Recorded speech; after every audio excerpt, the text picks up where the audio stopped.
good evening, everyone. Welcome to the Dovea GGI Spermex Fleckvieh breeding evening. Thank you very much for joining us. We've four guest speakers here tonight.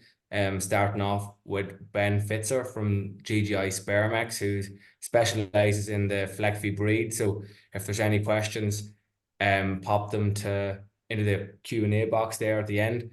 We're also joined then starting off from the farmer side is Brendan McAuliffe, who's milking 160 cows in Roscrea, three-way cross, black and white, with Fleckvieh Norwegian Red as well. Then Dinny Galvin, who is a Dovea salesperson down below in Dingle, who's black and whites, and also bringing in some Fleckvieh there. And then Sean Power, who's milking pedigree Fleckviehs there. So, Ben, are you able to? So enjoy the evening. This will be recorded as well, and if there's any questions, keep them coming, and I'll ask them then.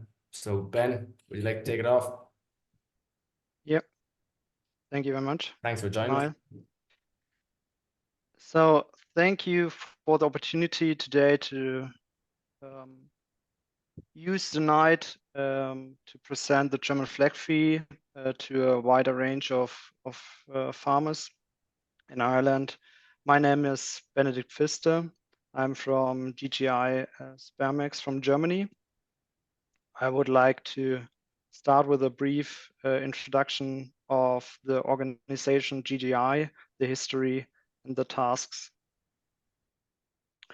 So GGI merged in 2018 out of the well-known German export organizations, German Genetics International, as well as Spermex.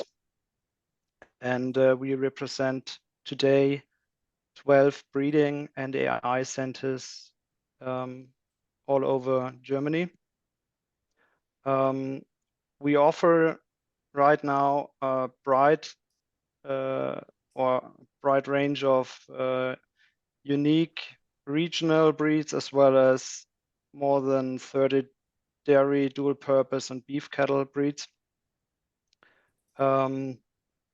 We export the German genetics to over 80 countries, and we are processing sex semen on 2 different laboratories in Germany, one in Cloppenburg and one in the south in Bad Waldsee.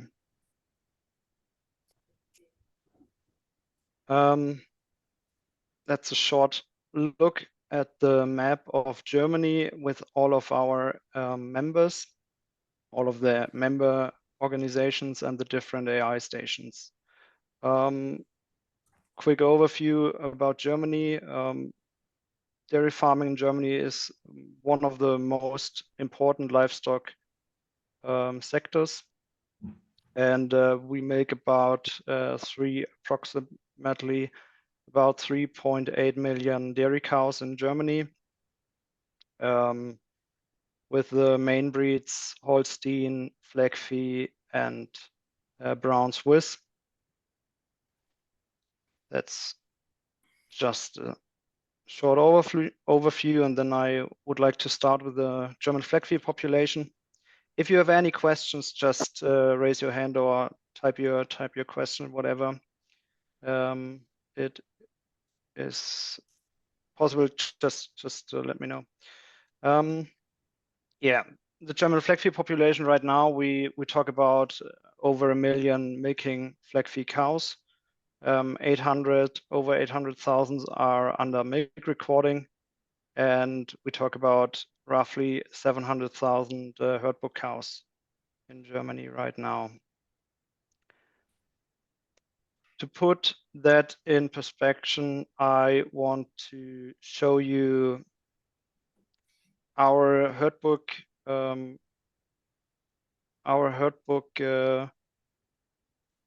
national herd of herd book cows in Germany in relation to other significant Fleckvieh cattle populations worldwide. I think the figures are clearly, and they show that Germany has the biggest population of Fleckvieh herd book cows. We can go through the countries. First, Germany. Second is Austria, with roughly half of the herd book cows from Germany. Then it's Turkey, then it's Slovakia, then it's the Czech Republic, Italy, Slovenia, Swiss, Poland, and in the end, it's Hungary. We have we have the biggest herd book population in the world with all the advantages of it. So that means we have no issue with inbreeding. We have an inbreeding coefficient of 3 if you compare it with a Holstein in the US. You talk about a coefficient of roughly 9. We have a wide variety of bulls for selection, and within the ability to adapt the breed even further for the future if there are any challenges are ahead of us. So to give you an overview of the production of the German Fleckvieh herd book cows, we talk about over 8,000 kilograms of milk with a solid production of over 600 kilograms.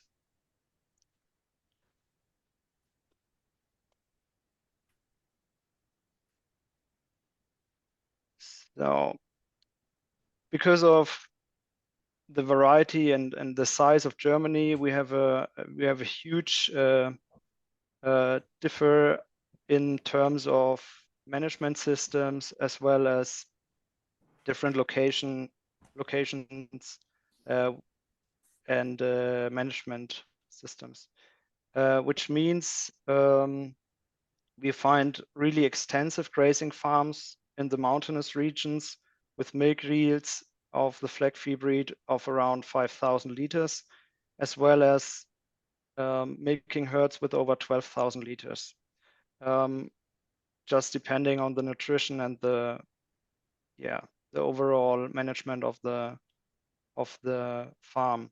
In my opinion, it really demonstrates the breed's great adaptability to different management systems, as well as the environment and the diet. To make it even a little bit more,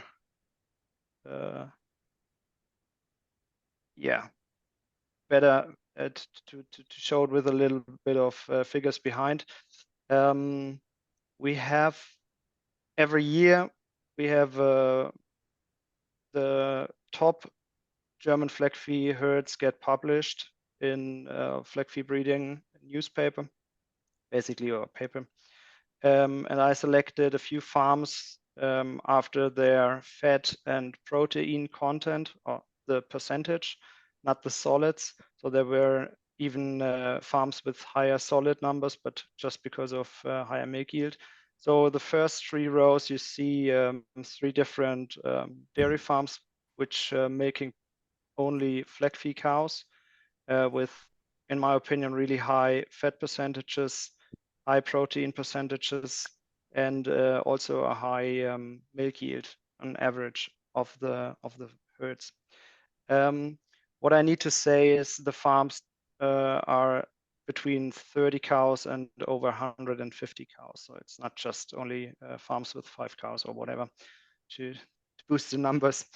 And in the second table, you see the highest producing cows in perspective of the fat and protein percentage. So that's the average milk yield per lactation, over 6 lactations, over 12 lactations, over 5 lactations. These cows are really high producing with a high fat and protein content. And what amazes me by looking at these figures is just the fact that we're still talking about a dual purpose breed.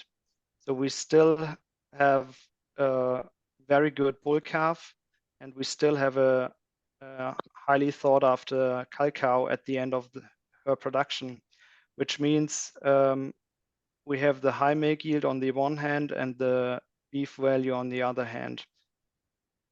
That's why Fleckvieh is one of the best dual-purpose breeds worldwide.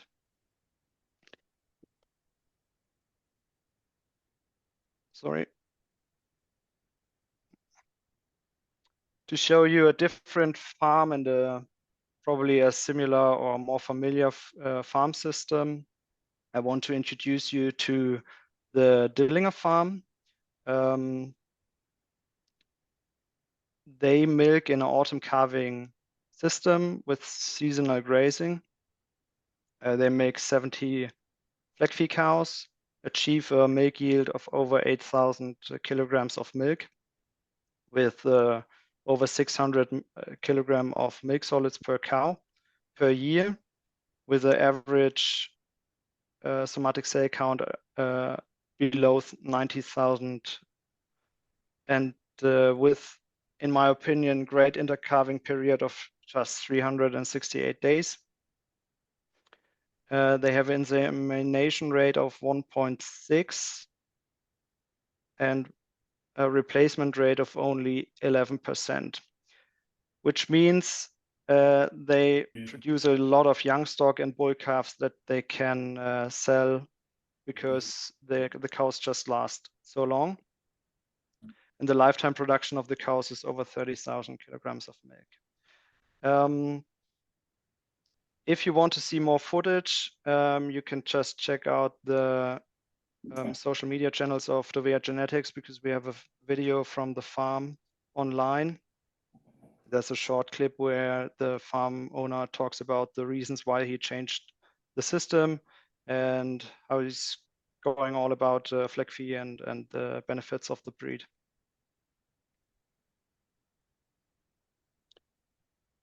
So I want to talk about the TMI in the Fleckvieh breed. It's called GZV, or GZW, sorry. There's only one TMI in the Fleckvieh breed worldwide, which means there's a joint breeding estimation from Austria and Germany. So there are data centers in Germany and in Austria which do the breeding estimation for both countries.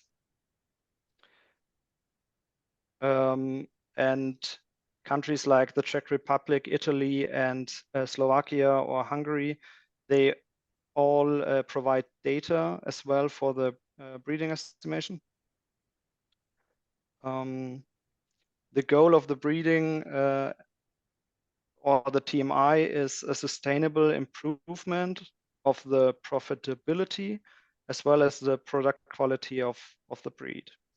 And the traits are weighted to their economic importance on the farm level. So which means there's an economical reason behind it. And the main aim of the TMI is to improve the amount of protein, to improve the fitness and health of the cow, and keep the meat yield and the beef quality constant by increasing lifetime performance. So we don't want to lose beef, because that would be the end of the breed. You have to keep the beef quality in the breed, otherwise we're talking about a different type of Holstein cow, basically. I just took this bull to talk about the trait of the milk, or milk trait in the TMI. Just to give you a general overview, all relative breeding values are standardized to a mean of 100 and a deviation of 12 points. That means the population stays at 100, and every breeding value above 100 is considered desirable. So it's an improvement in to the rest of the population, except for some of the conformation traits. So sometimes you don't want a figure above 100, but for most of the relative breeding values, every figure above 100 is positive. The breeding estimation works like this, that every 4 months, the population or the base is updated. It's called a rolling base, which means in order to take the breeding progress into account, the reference base is updated with the genetic evaluation, which means every old animal loses the breeding value over the time. And there are few bulls, really good bulls, they keep their breeding value just because of the production of the daughters. And these are the exceptional ones, like the one that we are looking on right now. So the bull is already nearly 80 years old and still has a TMI above 130. So let's talk about the traits overall. So the milk shows the milk yield. It shows the fat percentages and the kilogram protein as well. It shows the daughters, the different herds the daughters are milked in, and it says if it has A2, beta casein, and the kappa casein. Well, one other interesting information for you guys is this figure, the pigmentation. So it says 46% of the daughters have at least one small eye patch on the head. You won't, so basically over slightly below 50% of the offspring has a patch, an eye patch or something like this on the head, which is maybe interesting for you if you calf if you sell your calves and they are only interested in white faces, which isn't a big issue in my opinion. To explain it a little bit better, these figures are showing only the estimated average performance in the relation of the milk quantity, which we saw at Hocus Pocus with plus 360, and what milk yield you can expect out of a daughter from the bull, which gives you a slight hint, but to be honest, it's still nature, and there are a few other things that come into play than only genetics in the milk yield. But what you can see is the development in the milk yield over the lactations, which you can expect in the breed, and you can also see that probably for low input farms, it's still okay to use bulls with below or close to 0 kilograms. So I would like to go on and talk about the breeding value for beef.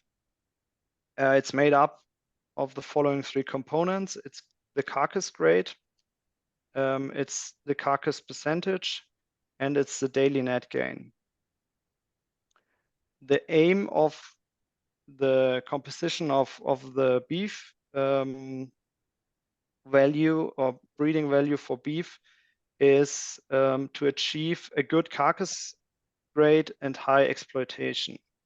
Daily net gain isn't the most important point if you look at the beef value, just because if you only focus on daily net gain, you will get animals that grow really fast and really big, but they don't pick up a lot of muscle, and the quality of the carcass is just not the same. So beef performance, as I said, the three traits: daily net gain, carcass percentage, and carcass grade. I would like to talk just a little bit about a conversation I had recently with a Scottish farmer. He's making Fleckvieh cows and he's fattening his own bulls. Sorry. And he said to me, in normal years, the income of the beef value, or the beef overall, takes about 30% of the total income of his enterprise. But in the last years, with a bad milk price, he even reached 40 to 45% of his total income just out of the beef value, or the beef, which shows how big of a difference it can make if you have a second stream of income for your farm. And overall, it just puts a farm on safer feet, so to say, if you really use the beef in the Fleckvieh breed. So I would go on to the fitness. Largest part of the TMI consists of the fitness traits, 44%. The reason is relatively clear and easy.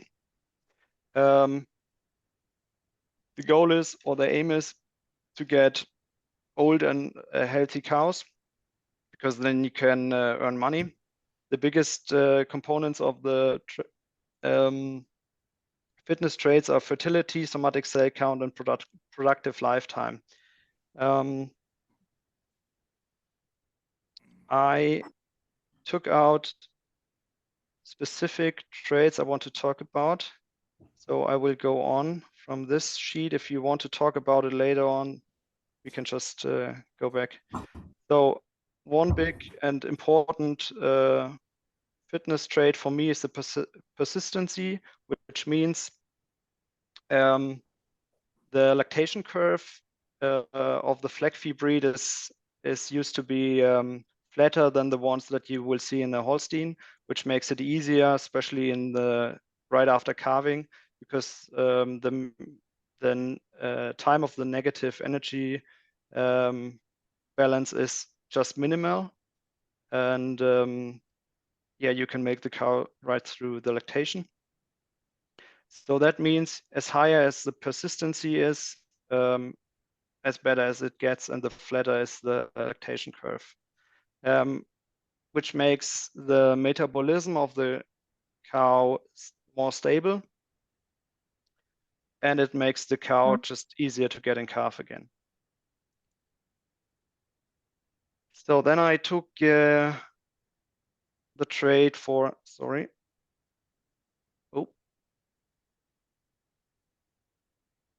maybe I need someone to guide me through the presentation. Sorry.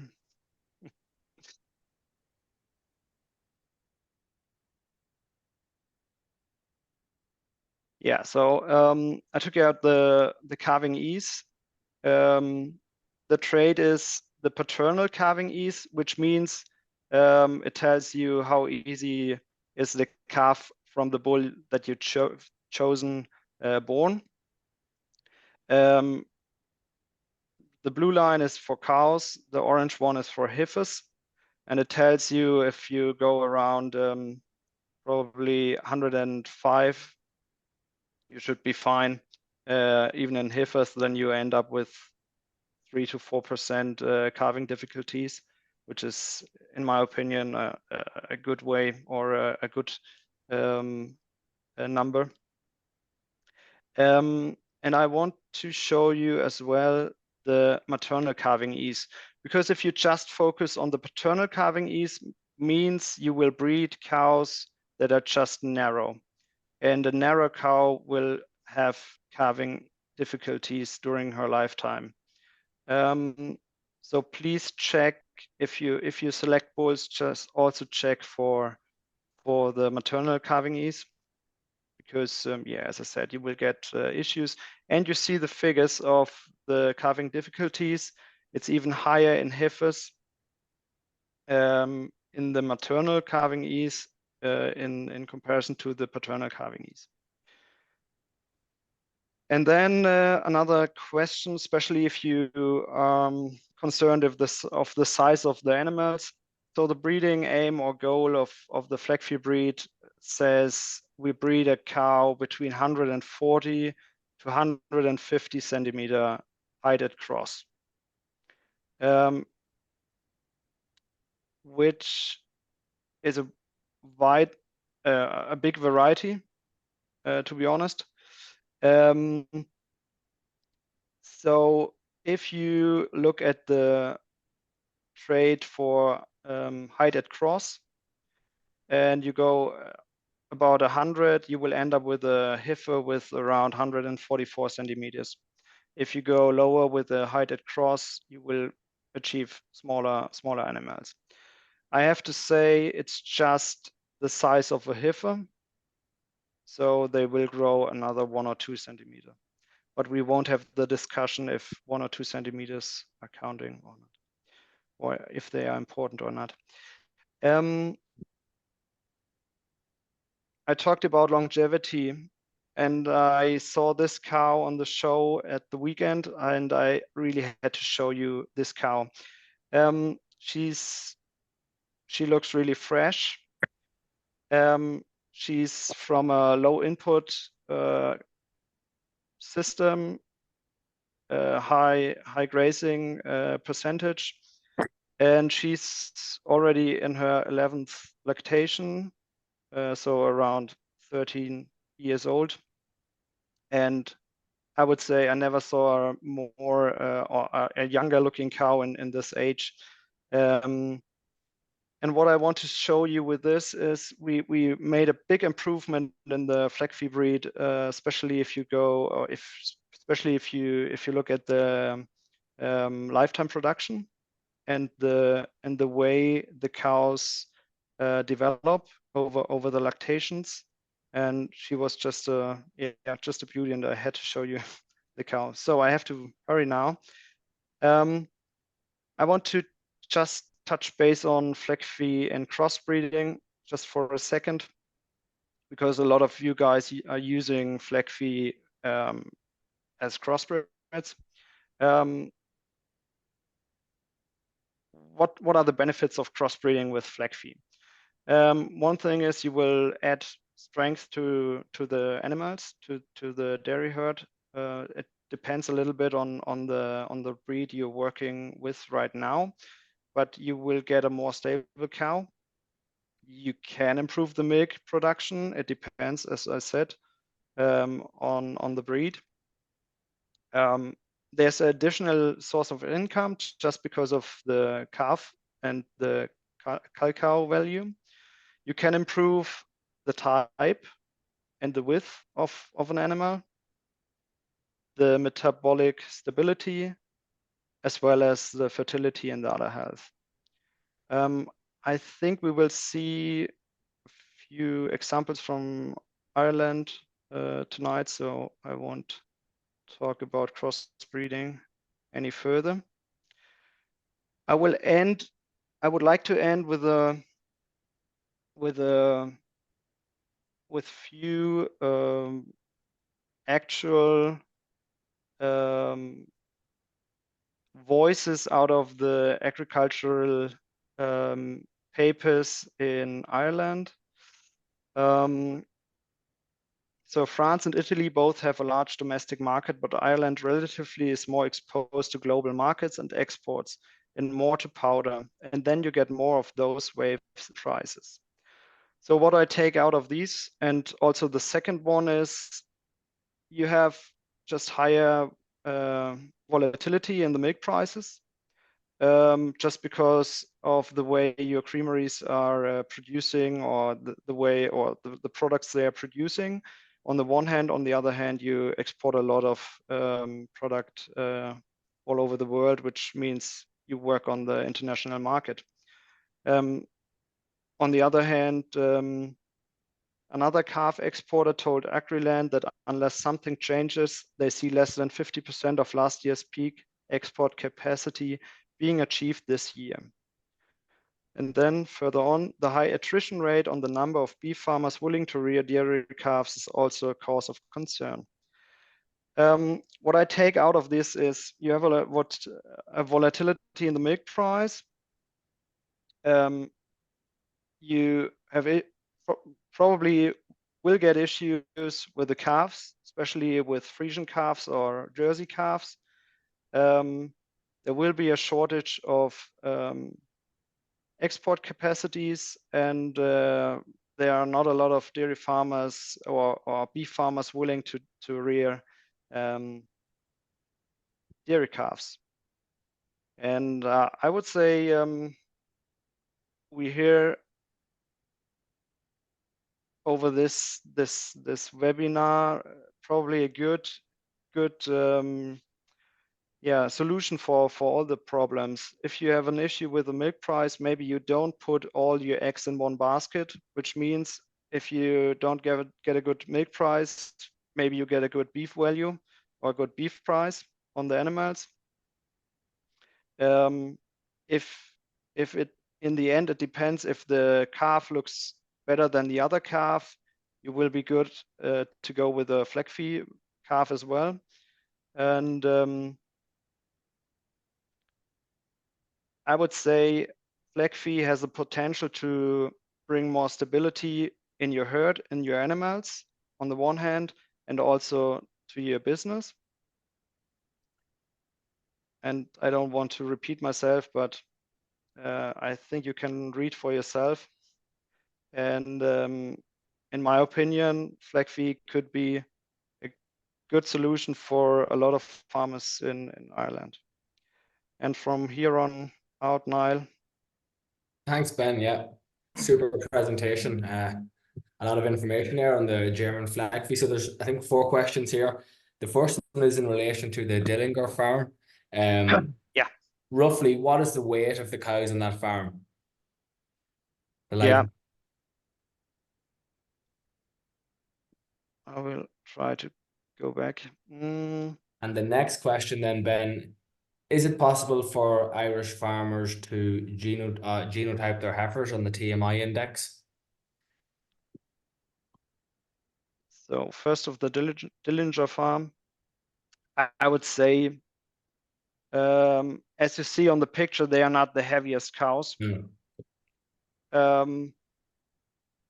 mean, we had a few really rough summers with droughts, and he's working in a region where it's sometimes really, not enough rainfall. So I would say they're around 550 to 600 kilograms.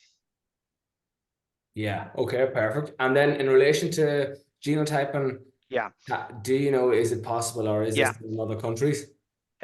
So we are right now just at the beginning of of the possibility to genotype on the TMI. But right now they still discuss about the conditions on where you can do it. So I would say I don't want to say any timetable by it. I would say probably half a year. And we should be able to. So a question then from Niall. He has been using mainly Montbéliard bulls on the herd, but the fat and protein components is lower compared to relative to people in his discussion group. So will the Fleckvieh, in your opinion, improve the components of the herd? I'm not an expert of Montbéliards, to be honest. I'm just I really like my Fleckvieh, so I'm not really into the Montbéliards. I can't really tell. What I would say is you saw the production of the cows, the different production, or the high producing, high fat, high protein producing cows. It's just a question of using the right bull and using the right bloodlines or cow families, to be honest. Perfect. Yeah. And the last So question. yeah, you can improve, of course, if you use a bull with high protein and fat percentage. Yeah. Finally, a question then from Shane. What is the average amount of concentrates fed on the pasture-based farms in Germany? Yeah. I showed you the cow with the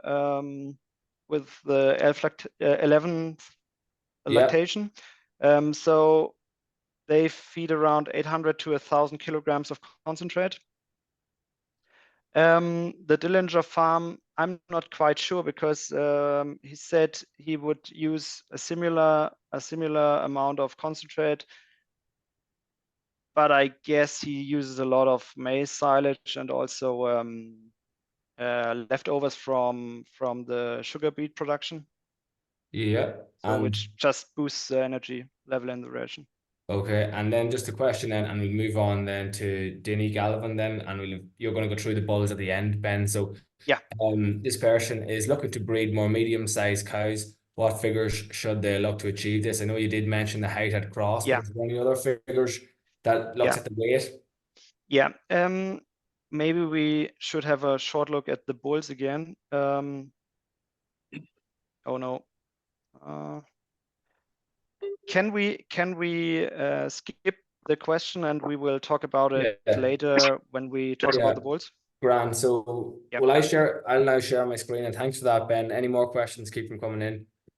And we're going to move on now to Dinny. So Dinny's going to give a 5-minute presentation on his herd. Hi everyone. Can you hear? Oh no, sorry, Brendan's first. My apologies, Brendan McAuliffe. Sorry, Dinny. I see. Brendan, are you there? Yeah, I'm here, Niall. My apologies. Yeah, you take it away there, Brendan. Yeah, everybody's welcome anyway. Myself and my parents were milking around 165, 170 cows, just on the border there of Offaly and Tipperary. We have relief milkers as well. We sell all the calves, only rear the heifer calves, and we're contract rearing the 1 to 2 year olds. I went to UCD and I ended up doing a semester in Moore Park, and we were given placement farmers, and I ended up with a man called Tom Dunn, which was a big advocate for the Norwegian Red breed. So I dabbled a bit with Norwegian Red then, and when I finished college, I joined a discussion group. So about 6 or 7 years ago, the discussion group, there was a few lads started breaking the 500 kilos of solids, and we were only in around the early 4s, 420. And I was wondering how I'd get up to that. I thought it was nearly unachievable. So it was either sell my own cows or buy in cows, or else go down the route of maybe a North American Holstein, or else the Fleckvieh. I looked at the Fleckvieh then. I was using, we'll say, high EBI bulls at maybe 250 kilos of milk, and it just wasn't stirring it. I thought I'd have to do something drastic. So I looked at the Fleckvieh then, and I said the Austrian bulls, or the Austrian herds, was doing 8,000-9,000 liters on average, and then picking their bulls, the bull mothers could be doing 12,000 to 14,000 liters, which sounds drastic, but I used them anyway, and it did shift it. And over 3 or 4 years now, I am doing 500 kilos of solids. I did that last year, and I did it the year before. Probably suffered a little bit there in the back end. They should have been capable of doing more, but I think everybody was back in general. So the Fleckvieh, it was giving me the liters, but it still wasn't. I didn't want to end up with a clothes hanger of a cow. We weren't going to go down that group. We don't have, or that way. We don't have diet feed or anything like that. So it's just going to be meal in the parlour and silage. And to be honest, I sort of left the EBI to the side. I didn't go too much into fertility or anything. Between the 3-way cross with the Norwegian Red and the Fleckvieh and the Friesian, I felt we were getting the hybrid vigor to cover the fertility, and we're getting the benefit then of the feet and legs and mastitis as well with the hybrid vigor. So that's sort of where we're at now. If we want volume, we use Fleckvieh. If we want to correct health traits, we're using Norwegian Red. And if we want fat and protein, we're sort of going after these high EBI bulls, low volume, going after 0.2 for protein, 0.3 for fat as best we can.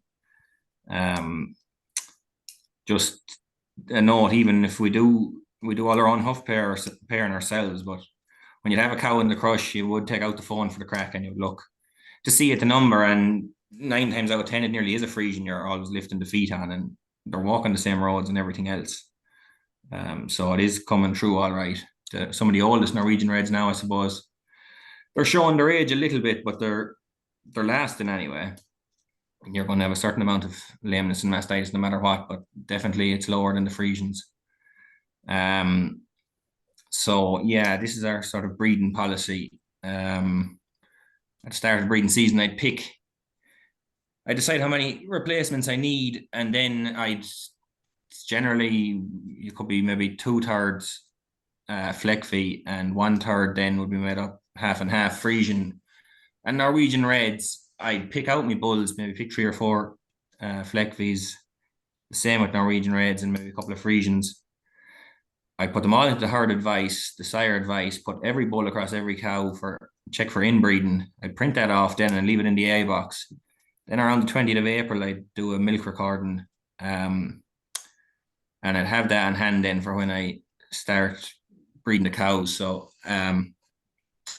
with cows now, we have probably 10% of the herd or more doing over 37 litres, would say at peak, up to an odd 1 or 2 doing 50 litres. So I'm trying to pull them back or maintain them. I don't really want cows doing over 40 litres.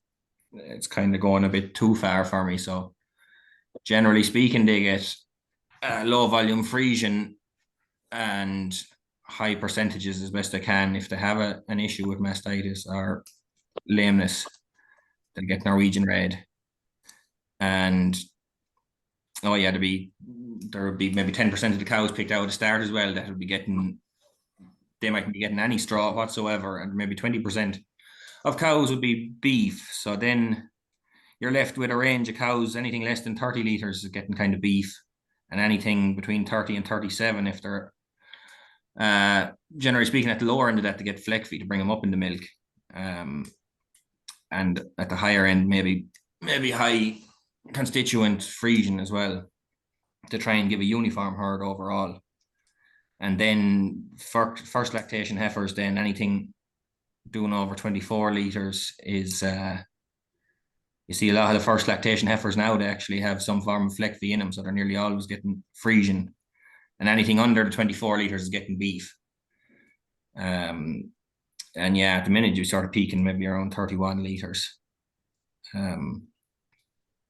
Yeah, sure, a few years ago, like you'd maybe have 20% of your heifers doing over 20 litres at peak. Now it's gone the other way. There'd be maybe less than 20% doing less than 20 litres. So they have come up a good bit.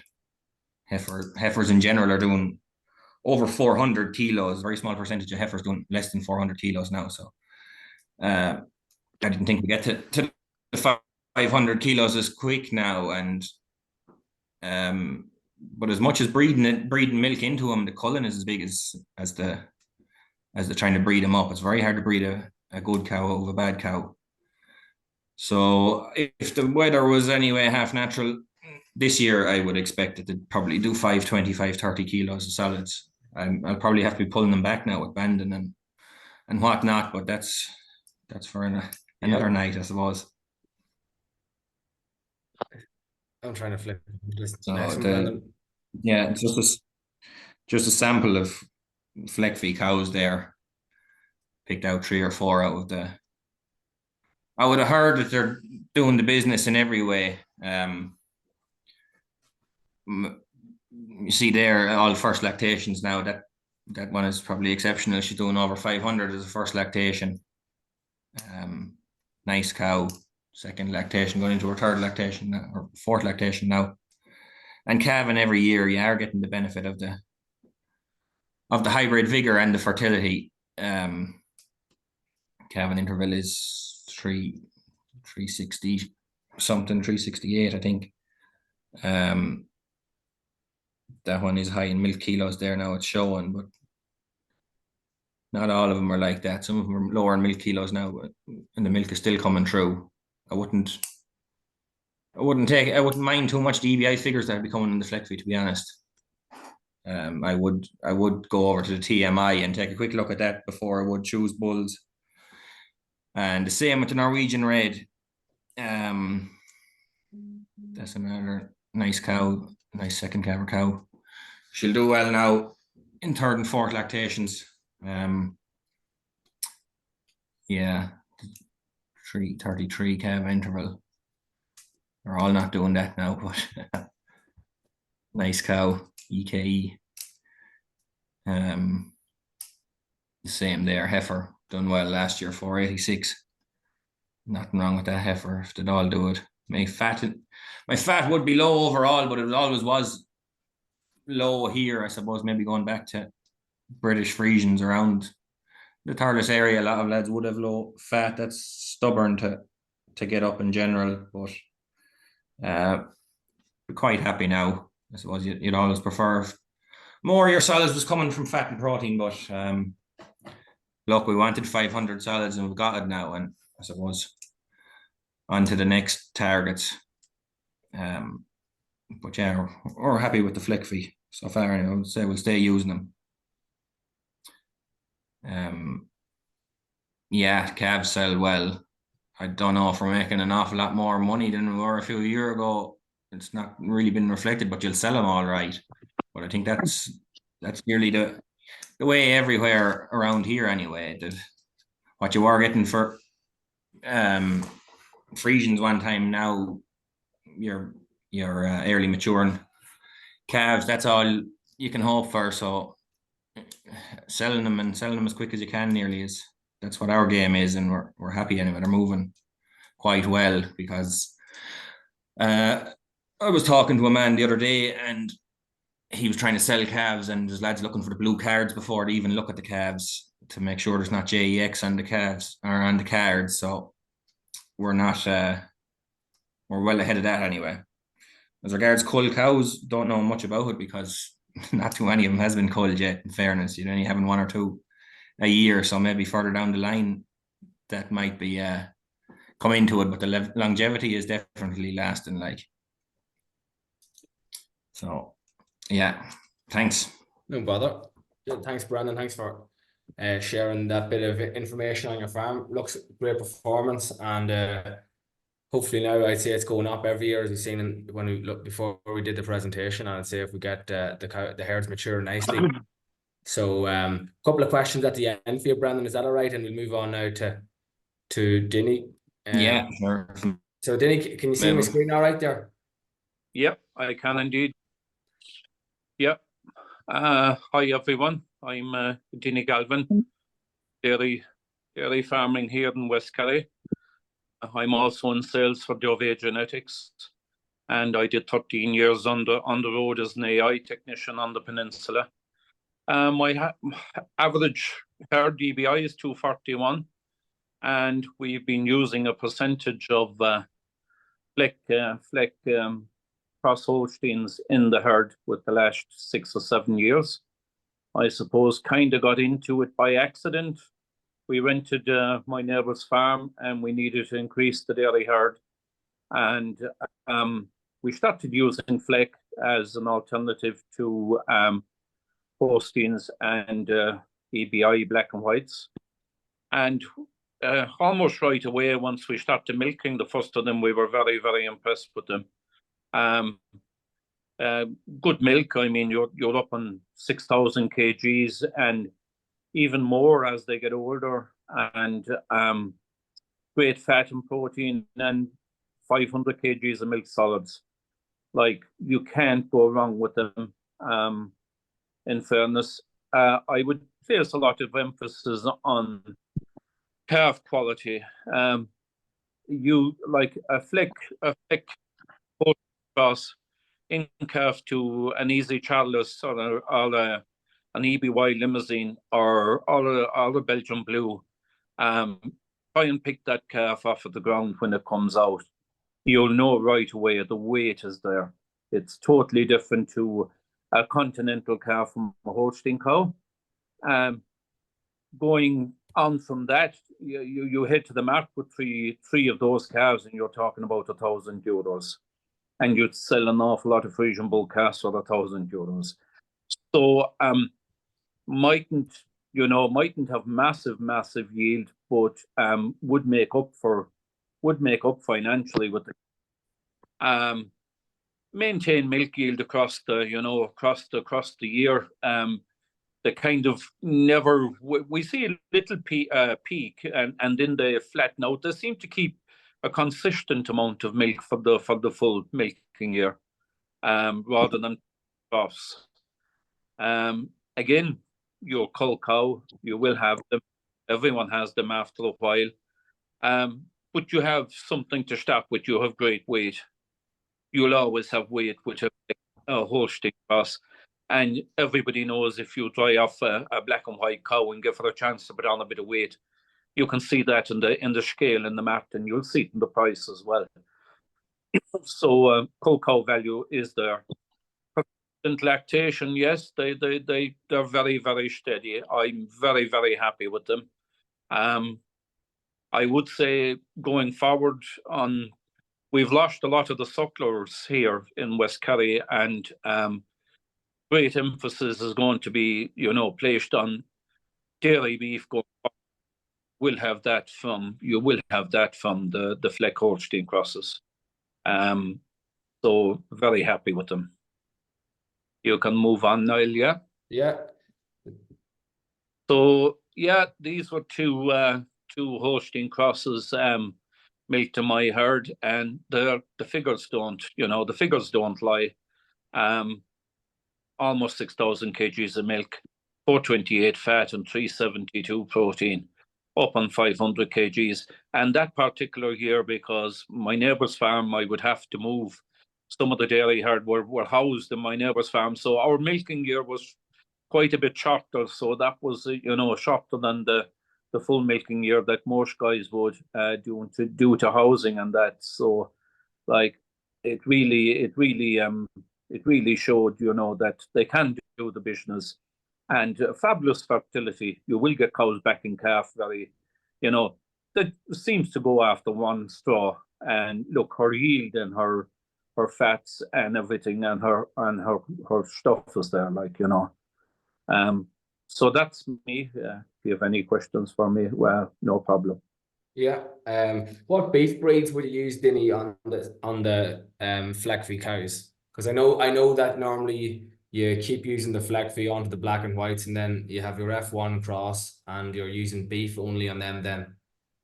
Yeah. So I was using BB4438, and I haven't had any calving problems with them. I'd have been using EBY, and some of our easier calving Charlottes there, and the quality is there. You feed that calf for 3 weeks, but you have a super calf going to the market, quite a bit ahead of a Holstein continental calf. I think they're a cow of the future, because they're going to have a place with all the emissions and some of the stuff we're going to have to address. I think nobody wants Frisian bull calves, but the sex semen has sorted a lot of that. But we still need, we still need to keep the beef side of things right, and I think the Flecks are going to do that. We'll keep a percentage of them in my herd going forward, yeah. That's great, Dinny. Yeah, very interesting for anyone coming from a black and white background. So just stay on there in case there's any more questions for Dinny, and hand them in. So now Sean Power, thanks, Dinny. Now it's Sean Power, and Sean's another member of the Dovea team. He's a technician in Sean, can you hear us, Sean? Are you there? Yeah, I can hear Good you. man, Sean. Yeah, so introduce yourself there, and thanks for joining us. How are you going, lads? Sean Power here. I'm just dairy farming just outside Thurles there in Tip, and I'm an AI tech with Dovea for the last dozen years or so. I came into dairying as a new entrant in 2020.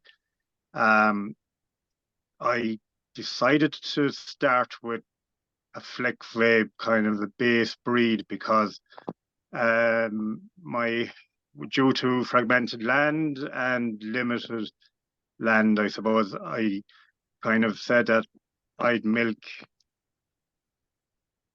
would milk maybe 70 cows, and the Fleckvieh would hopefully increase my profitability with selling calves and replacement heifers and maybe some stock bulls. And also I'd have a good milk yield and decent solids. Do you hear me, lads? I can hear you, Sean. Yeah, perfect. Yeah, so we started with bringing in some imports from Austria, and I also bought first cross Fleckvieh heifers from a local farmer, and went from there. And I'm breeding my own now since, and getting on fine, and trying to, improve my breeding as I go along, but find that the bulls that I'm using through Dovea, I'm getting good results from them. I've used bulls from other companies, but yeah, I'm doing well with the choices I'm making through GGI there. All right, Sean. Can you see the slides here, or well, 1 second now, I can't. it's all right if not. We're on the one about last year's performance in 2023. Yeah, so last year's performance was slightly back on 22. The weather was against us, and I've heavy ground, but still in all, we've done quite okay. We were back from 7,000 kgs of milk in 22, back to maybe 6.5 last year, and our protein and butter fat was roughly around 3.6 and 4.2 roughly. I can't remember off the top of my head. We're putting you to the test here. Yeah, so we fed a little over a ton of meal, probably 1,200 kilos. Zero graze grass comes in the evenings, and full allocation of grazing during the day. We're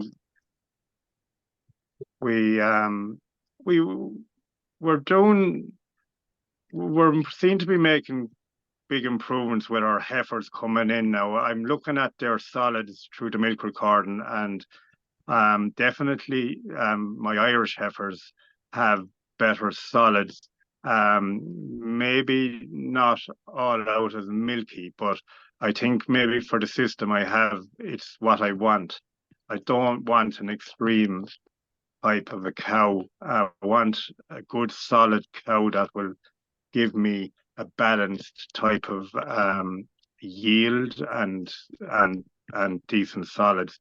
And also, of course, I want a cow that will produce good calves that will pass on as valuable stock to sell in the future. Yeah, and Sean, we're on the slide there about the bull team. So we've got, I know last year you have used a good bit of Irrigut, Hocus Pocus. Yeah, I would have used a lot of Sisyphus starting off. I'm conscious about breeding a compact type of a Fleckvieh. I don't want very large cows due to heavy land that I farm.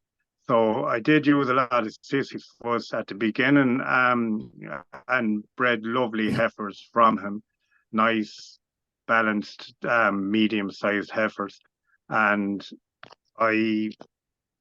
because I suppose I'm trying to watch my inbreeding, I'm changing there in the last year or 2 years probably with Irrigut, and I used a lot of Hocus Pocus last year now, and I'm seeing lovely calves on the ground there now in the last couple of weeks.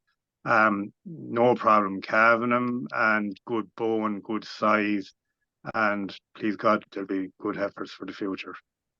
Very good. Sean, you're using a bit of the beef as well, but before you talk about the beef, are you selecting the cows for dairy at the beginning or to breed Well, the placements?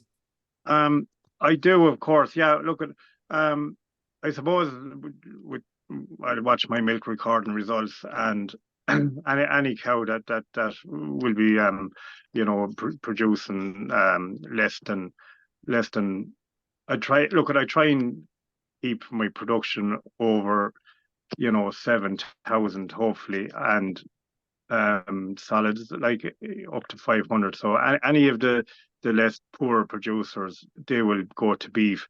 I used the Belgian Blue 4438 and some Charolais, getting great calves from them. And look at those local men going mad for them there. I can get in excess of €400 for them there at 4 or 5 weeks of age. We're on that slide there now, Sean. So you're selling your calves at 4 to 5 weeks of age. Yeah, well, look, we try and do give them a good do. We find, give them that extra few weeks, put plenty of milk into them. They fill out into great calves, and we've no issue whatsoever selling them and commanding great prices for them. We've repeat customers calling into our yard, and the few that go to the mart, they always, anyone that buys them always ring us up privately and want more from us. So yeah, look, once you give them plenty of milk, give them enough time, and you will get, well, we're getting good prices for our calves. Yeah. Cull cows then, Sean? Culls, yeah, look at them. I suppose it was only really last year now, and I'm starting to cull a few cows. I would have sent some to the factory. The imports, of course, they can be a little bit tricky to sell. But as regards my Irish cows, yeah, look at I'm taking them into the market there after maybe a month's dry period. They're not fat cows. They just go straight into the market because it's just a system I have. I haven't room to fatten cows. So yeah, they're coming in there between 650, 700 kilos. And at the moment there, I'm getting €2 a kilo for them. All right. Right, Sean, so there's two questions here for you. The anonymous question. So a farmer on heavy ground with a late enough turnout, would they still be suitable for this type of setup? Maybe a bit of feeding in the springtime and later turnout, Sean? Yeah, well, sure. Look, they compare to most dairy types in the line of your black and white Frisian Holstein. There's no real difference, to be honest, in size, in my opinion. I would say go for it. They're very comparable in stature as any Frisian Holstein cow. All right, and then gestation length, Sean. What's your experience with the gestation length? Yeah, gestation, right? Okay, I would say they will carry a few extra days. Purebreds, especially my first crosses, they would be a little bit more comparable to any black and white, but my purebred cows, you're looking at 290 days there. So I suppose to counteract that, I start breeding maybe 10 days earlier. But yeah, there is a small issue, of course, with the purebreds, but I suppose of course you're getting a better you work around it. Yeah, you work around it, exactly. Yeah. That's great, Sean. Now, so we have another couple of questions from Kate here, and this is for Brendan. So Brendan, are you still with us there? So yeah, you're using multiple breeds, and maybe if you could you speak about how you're selecting the bulls from the Fleckvieh breed and the Norwegian Red breed? Yeah, I suppose we weren't selecting too many traits other than milk. We always had a very fertile herd, and everything else is not too bad. It really was the milk we were chasing, so we went after the milk, and we were hoping that the hybrid vigor would cover everything else. most other things. I suppose it's not.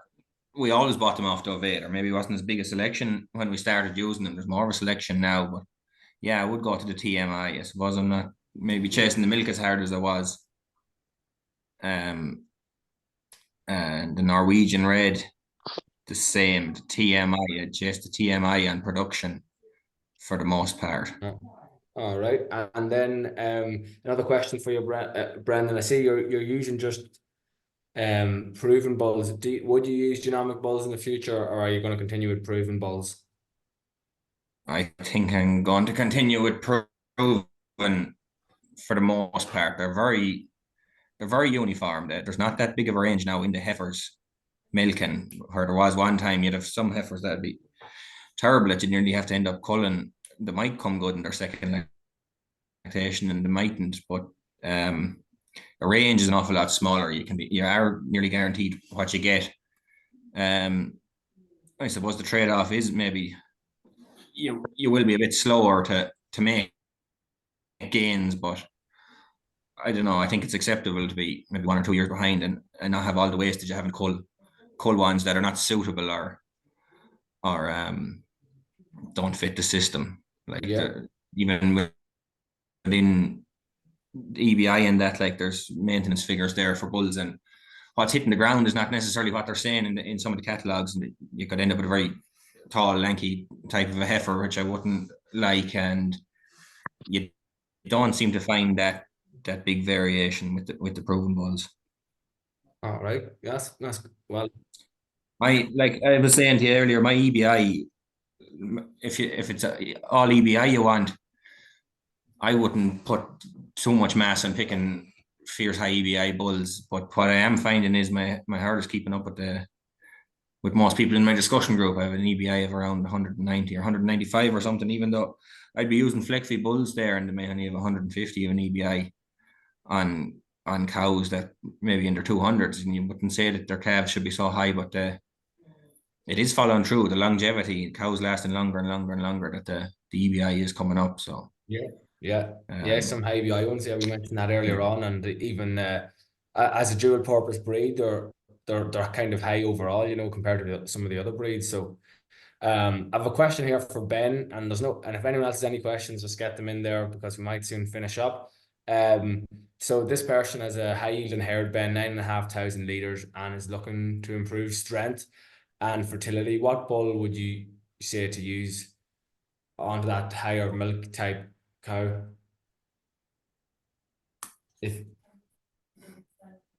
Yeah. Is the presentation working? Yeah, and so you can finish. Perfect. Yeah, you finish off then on the. No, it's not working. I'll stop sharing my screen, and you can run through the bulls then. Yeah, and then we will talk about the bulls I would prefer for. Okay. I would like to start with a good known bull. I already heard his name a few times this evening. So it's Hocus Pocus. It's a worldwide widely used bull, just because a proven bull, and he's an all-round bull. So he doesn't have a lot of flaws.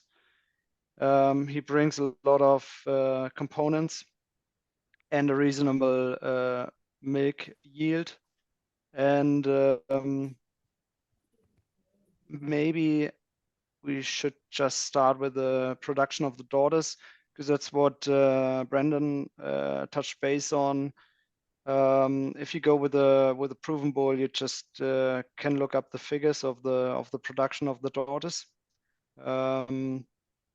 So over the 2 lactations, one thing you see the improvement in the milk yield, as well as in the fat and protein, or basically in the protein. And on the other hand, you already see if there's a uniformity in the offspring or the progeny. I would say the daughters of Hocus Pocus look really good, high, well-attached udders. So I would say bring down Hocus Pocus. He will bring you a middle frame, high, well-attached udders. He has a good production, great components, healthy udders. He is easy carving, suitable for heifers, and he has a perfect teat placement for robotic making systems. That's maybe something robotic farms should have a look at. I will show you the trait on the linears. So here on top, that's what we said before. Here on the top, you will find four figures: frame, muscling, feet and legs, and other. They are combined traits. That means frame consisted of height at cross here, body length, rump width, body depth. That means if you just the frame, you can have a surprise at height at cross. That means maybe he's smaller than you anticipated, just because the body length is longer. So for me, it's important to check the single traits, not only the traits on the top. If you have a robotic making system, please check the teat placement in front, because if you have the teats standing outside, your robot will the cups. Yeah, so Hocus Pocus should bring you perfect teat placement, high well-attached udders, which shouldn't big farm then. And regarding the size of the animals, I would say just if you want to achieve a 24-month first calving date, you shouldn't use Hocus Pocus on a low input farm, because otherwise you could get a surprise. But if you use it in a crossbreed herd, it's maybe not that big of an issue. Then I would like to go on with Sisyphus. Sisyphus is a well-known bull. He's used mainly in grazing systems just because of his size. That we have in the whole Fleckvieh population, with a height at cross at 87 and still a high TMI for a proven bull of over 120. He has great udder qualities. So teat placement is also suitable for robotic making systems. He's easy calving, and what he brings you muscularity in the cow, which can, especially if you talk about a Jersey type animal, you just get a little bit more width and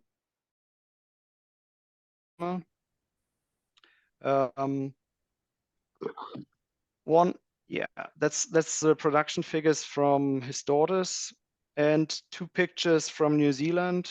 One is a Jersey cross and one is a Friesian cross. And I had to put a Fleckvieh purebred in the middle with a high muscularity and the high udder as well. If you're concerned with the easy calving of a Fleckvieh, Sisyphus is proven in New Zealand, and he turned out to be similar in the easy calving to a Jersey. So it's a 2 in the rating of in New Zealand, which is basically close to a Jersey.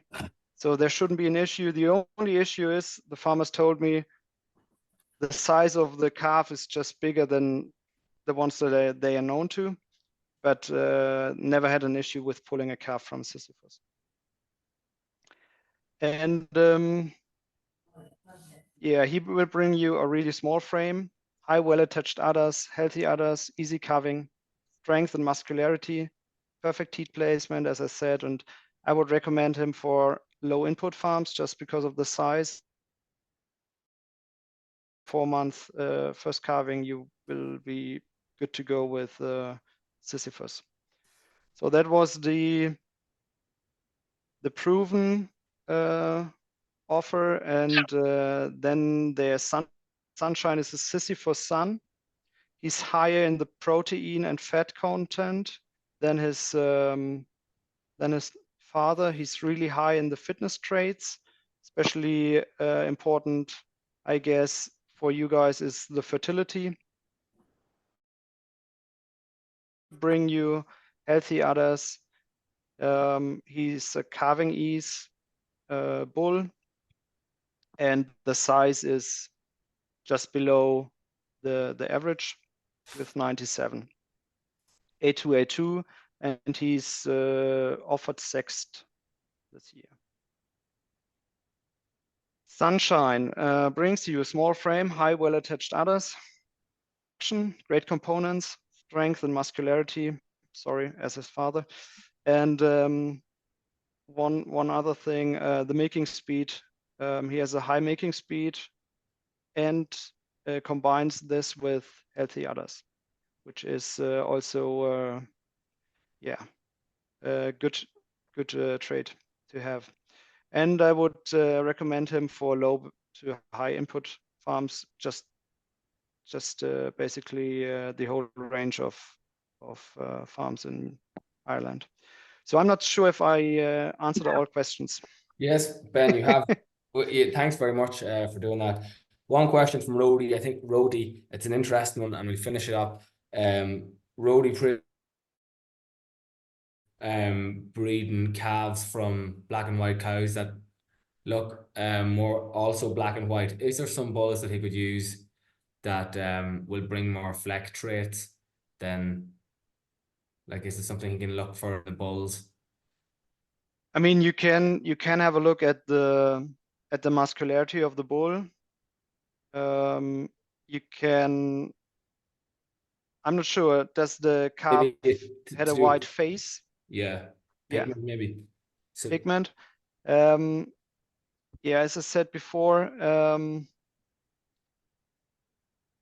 pigmentation just shows you the percentage of pigmentation on the head.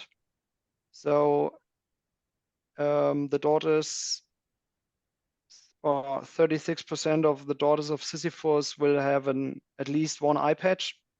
If you compare it with Hocus Pocus, here's a percentage of 46, which is an interesting figure if you want to use it, but I wouldn't do my bull selection based on the pigmentation of the head. Yeah. To be honest, because it's just more important the other traits. Yeah. But it's an interesting figure if you want to use it. Yeah. So you're saying improve the quality of the calf and the muscularity. Yeah. Okay. Well, that would be more interesting. Ben, so thank you very much to yourself, Brendan, Dinny, and Sean for taking the time, and thank you for everyone for coming on to watch this presentation. It is recorded and it will be available online. Dovea Genetics new coloured catalogue is also available, with some sex bulls, Hocus Pocus, and Sunshine as well. So, contact Dovea, and we might email you with the cat queries, and we'd be delighted to help. Thank you very much, and best wishes in the calving season and the breeding season. So thanks everyone. Thanks Ben. Bye-bye. Bye. Bye-bye. Thanks.